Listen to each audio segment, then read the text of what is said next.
Hello everyone, আজ থেকে শুরু করলাম আমার স্টাডি ব্লগ। হ্যাঁ, জানি আমি স্টাডি ব্লগ কখনো করিনি, অনেকগুলো পরীক্ষা দিয়ে দিয়েছি। কিন্তু অনেকবার ভেবেছি যে আমি করব, কীভাবে করতে হয় সবার দেখে একটু মোটিভেট হয়েছি। কিন্তু তারপরে আবার মনে হয় যে যদি সবাই বলে না ভিডিও করছে, পড়াশোনা কিছুই করছে না, তো এগুলো একটু নেগেটিভ কমেন্টের ভয়ে আমি একটু করিনি। মানে মন হয় যে না আমি কি করছি না করছি এটা একটু মানে কী কী পরীক্ষা দিচ্ছি এগুলো একটু মেমোরিজ হয়ে থাকবে আমার কাছে।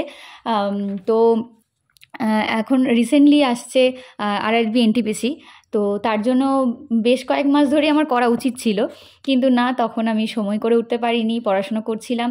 তো এখন মনে হচ্ছে শেষের দিকে যখন মনে হচ্ছে যে না একটু করি কেমন হয়, কেমন করে পারি, আদৌ পারবো কি না। তো তাই জন্য চেষ্টা করছি আমি। তো রাত্রেবেলায় খাওয়া দাওয়ার পর আমি পড়তে বসি। সারাদিন কোনো সময় পাই না, আমি খুব একটা ভালো লাগে না সারাদিন পড়তে। তো রাত্রেবেলায় নিস্তব্ধে ভালো লাগে।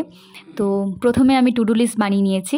প্রথমে রিজনিং করলাম আর.এস. আগরওয়ালের বই থেকে। তারপরে আমি জিকে করলাম TWS চ্যানেল থেকে। আমি জিকে, কারেন্ট অ্যাফেয়ার্স যেখান থেকে যা পাই আমি সমস্ত নোট ডাউন করে রাখি, তাতে আমার মনে থাকে বেশি ভালো।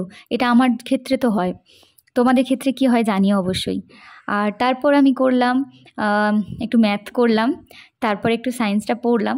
আর তারপরে আমার মাথাটা প্রচণ্ড ধরে গেছিলো, ঘুম আসছিল, তো আর বেশিক্ষণ পড়তে পারিনি। রাত্রি 9টা থেকে পড়তে বসেছিলাম, আমি 12:30 বাজছিল যখন আমি উঠলাম। আজকের ভিডিওটা খুবই ছোট হয়েছে, আজকের মতো এখানেই শেষ করলাম। টাটা। জানিও তোমাদের কেমন লেগেছে স্টাডি ব্লগ।